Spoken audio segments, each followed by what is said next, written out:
Mac Voices is supported by Atto, the power behind the storage. Atto offers the most connectivity choices for Mac OS with a wide range of Thunderbolt and host bus adapters for high performance and low latency network storage connectivity. Visit atto.com to learn more. Hi, I'm Chuck Joyner, and this is Mac Voices at WWDC and AltConf in San Jose. And look, Paul Kafasis in one piece, no less. Well, I don't think they could. Last year, could they see the broken foot? No, we kept it off. Yeah, I had a broken foot last year. I have not a broken foot this year. It's great. So you have no broken foot, but you have Massachusetts on your chest. I do, yes. Chuck was just telling me he's going to be about here, somewhere on the Cape. So we used a map to demonstrate your vacation later this summer, right? Thank you, and remind me that I will be having some level of vacation at some point. It doesn't all have to be trips to California for work. Well, but this is not exactly work. This is fun. Do you count this as a vacation? I count this as, this is the way I use my vacation. Well, all right. It's more work for me, but all right. So, first of all, where does Rogue Amoeba stand with everything? I mean, I think we've pretty well kept up on all your product releases.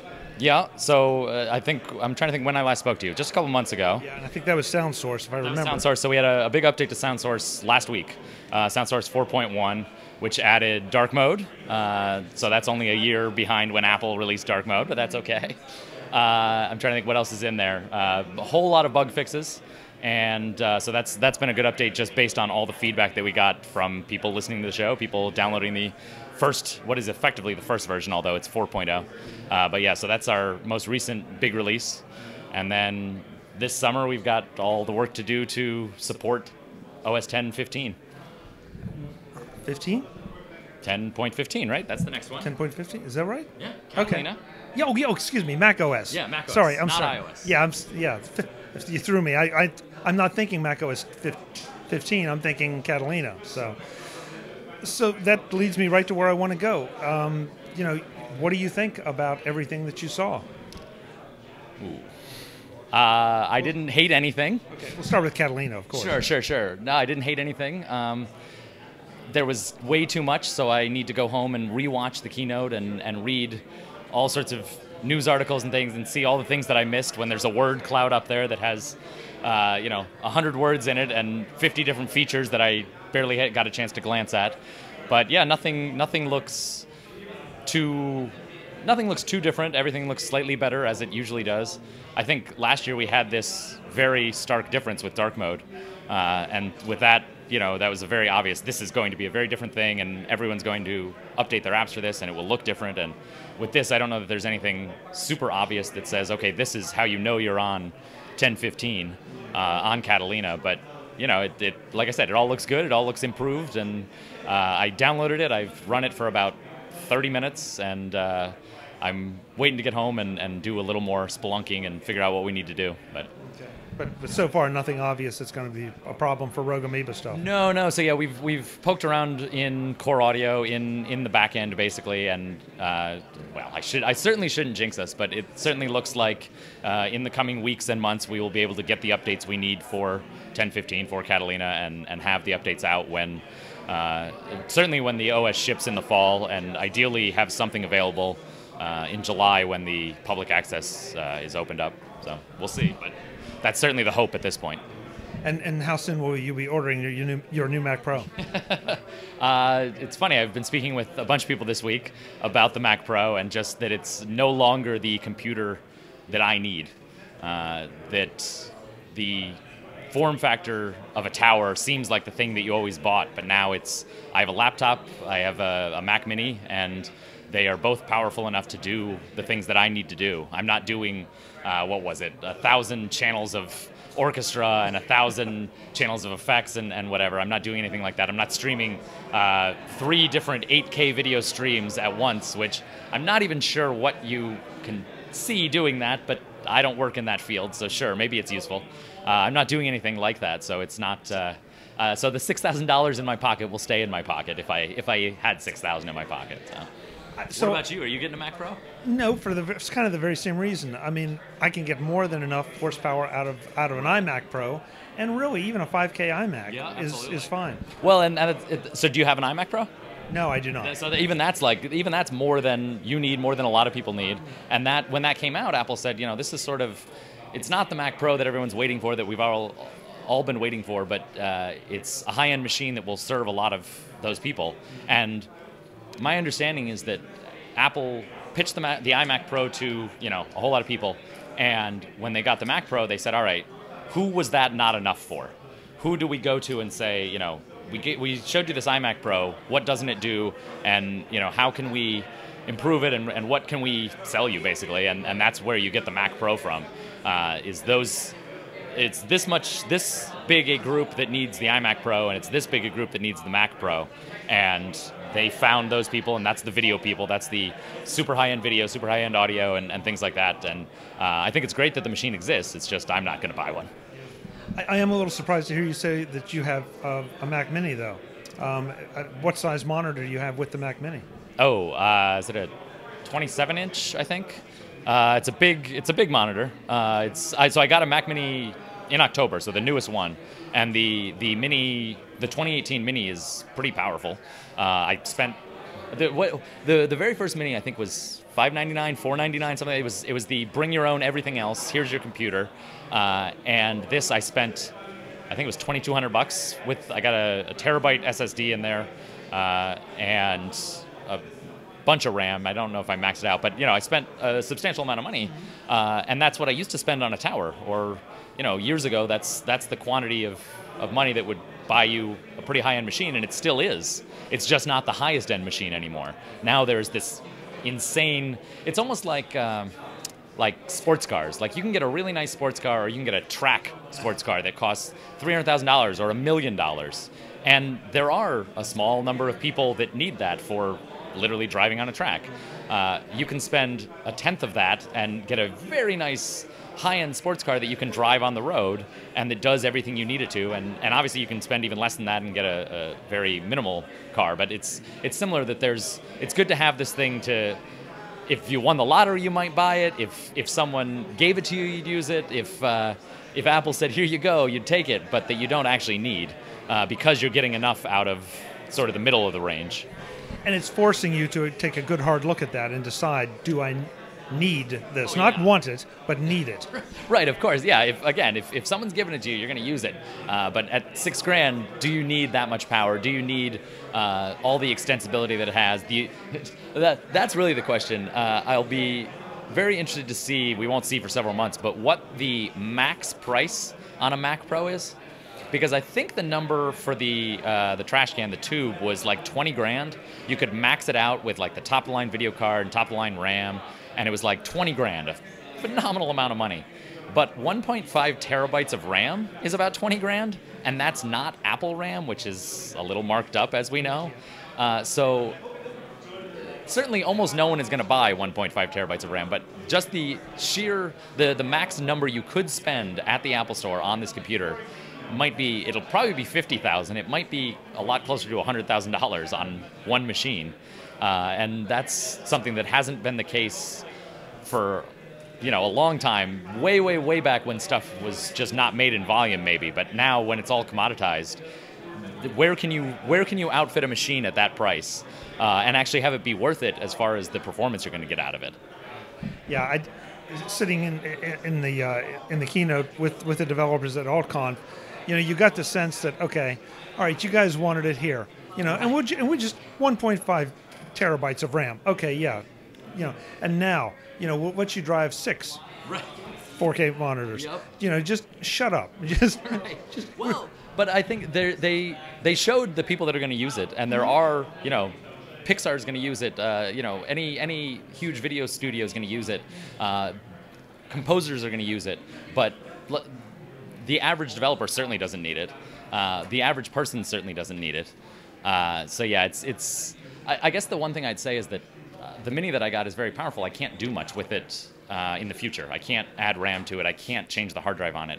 I would love to see a return of extensibility to the lower end models, such that it could last a little bit longer without having to get this, you know, $6,000 machine to get that extensibility. But I'll push back just a little bit that you have Thunderbolt. You have, you know, some very, very capable interfaces that are not likely to be supplanted in the next 3 to 5 years or a little longer. So no, I think computers certainly, I think, last longer than they used to just because things don't jump as much as they used to. So yeah, I think that's true. I still would rather have the computer be extensible than not. And the Mini is this, tiny machine that's all pretty much sealed shut. I don't need that. It could be twice as big. It's sitting on my desk. When they do in the laptops, it makes sense to me that you can't crack it open anymore. You can't change the hard drive because it helps them get the smallest possible laptop. I don't really need the smallest possible desktop. It's sitting on a desk for its entire life. It doesn't travel. So if they made that a little bigger and then I could change some of the stuff out, I'd appreciate it more. But to your point, it's not something that is as necessary as it once was, certainly.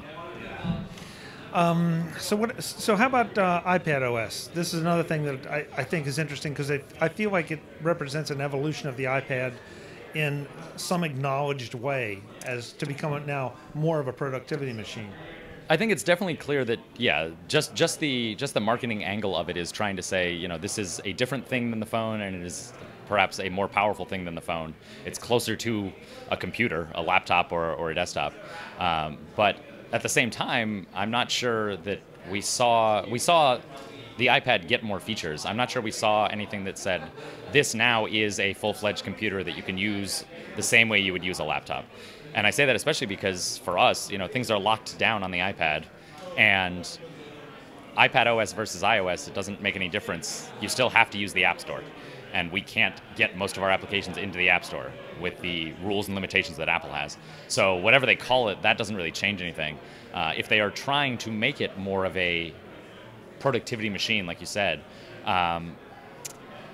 they're definitely adding some functionality that will allow that, but they're still missing big things like just the freedom that you have on a Mac versus if you've got a file system, great, but if you aren't allowed to write to it the way that you are on the Mac, well, there's problems for a lot of software. Or if you just don't have the access that you do on the Mac, it looks real similar, but it's not actually on par with where we are on Mac OS. So that's interesting to me in as much as it shows they're thinking that, hey, we want to make this more of a productivity tool, more of a computer, really.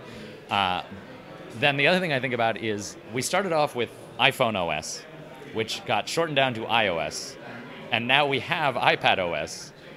So is the phone, iOS is just iPhone, the naming is just all screwed up because it should have just been iPhone OS and iPad OS from the get-go. But now we've screwed up the whole thing, and it's very confusing. And but yeah, so it's interesting just marketing decisions that they have to make based on things they did years ago. But so last question: anything you were disappointed in? Interesting. I try not to follow too much as far as like rumors and things like that. So I don't walk in there and think, okay, we're gonna see A, B, and C, and then we only see A, and B, and I'm upset we didn't see C. Off the top of my head, like nothing springs to mind. But someone asked me what it would take for me to, be in the keynote and really start clapping my hands off. Because I've been doing this for a long time. You've been doing this for a long time. A lot of the first timers in a keynote are very excited about everything, and it's like, well, all right, Apple says they're doing this, and maybe in 2 or 3 years it'll work well, and we can take advantage of it. But I'm not that excited yet. So I'm a little more jaded about this, I realize. But in my mind, there were a few things that I would go nuts for if they said, like, hey, we're dropping the Apple's commission from the App Store. It's 30%. It's going to be 20% or 15%. That'd be great for everyone except Apple shareholders. But it would, help developers. It would help users because they get more apps, deeper apps, because developers could make more money without having quite so much of it go to Apple. So that's something that I didn't expect it to happen. I wasn't disappointed that it didn't happen, but it's something that the day that happens, I will be very happy that it happened. And there, there were a few other things like that where, Apple's no one's going to say Apple's steering the ship wrong or, really screwing everything up. But there's certainly things that a lot of people recognize are not perfect, and that's one of them. And there's other things like that you might get lucky, and that might be the surprise some year that, oh, you know what, we did reduce this commission, or we did fix this other thing that's upsetting you. So, but yeah, nothing that I saw did I say, oh, that's disappointing. I saw a lot of things like a lot of accessibility features that I thought were really cool. The voice control demo was really good. I'm very curious to see it live and in front of me, because obviously that was a slick video of someone doing incredible things that physically he would not be capable of with a traditional computer. And Apple's always been really good at accessibility, but that was beyond things that they've done before.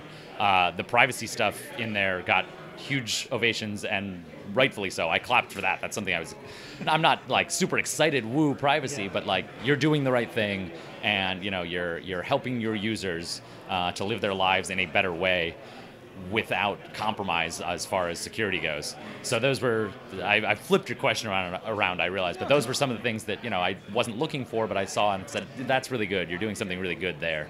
And that's always nice to see. Yeah, I agree. I can't say that I've heard anybody that really said they were disappointed with much of anything. Just, there were things they would have liked to have seen, but, right. Maybe next time around. Well, I'll tell you what, I think if we hadn't seen the Mac Pro, I think you would have heard a lot of people that said, they've been talking about this for so long, and it's supposed to come by the end of the year. Why didn't we at least see it? And so that's one where I think, it's not shipping till the fall, whatever, but I think they knew that they had to show it. This is certainly the developers conference. Even if most developers don't need that machine anymore, the people who do need that machine, a lot of them are here. And the companies that are building the software for that machine are here, and this is the place to unveil a pro product, whereas the iPhone gets its own event in the fall because that's a consumer product that everyone is interested in.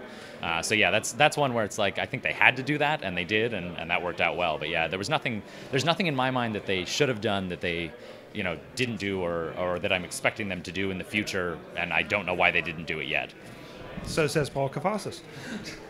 Paul, it's great to see you. Of course, RogueAmoeba.com is where you go to get all of the great audio tools and everything else from Rogue Amoeba. And also MacAudio.com. I think I told you that one before. Yeah, I keep forgetting that one. Yeah. That's the easier to spell one, so that's the one I try and give out whenever I'm speaking. Yeah, but Rogue Amoeba has such panache. It does. Yeah. Good to see you, Paul. You as well, Chuck. Thank you so much. Folks, we'll have more from AltConf WWDC in San Jose. Thanks for watching. Visit MacVoices.com for show notes and to connect with Chuck on social media.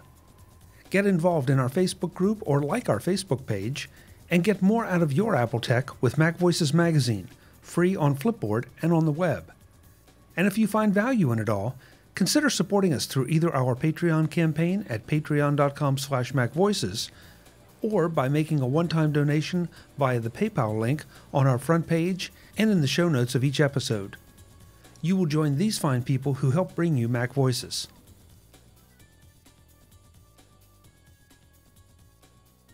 Advertising handled by Backbeat Media at backbeatmedia.com. Bandwidth provided by CacheFly at cachefly.com.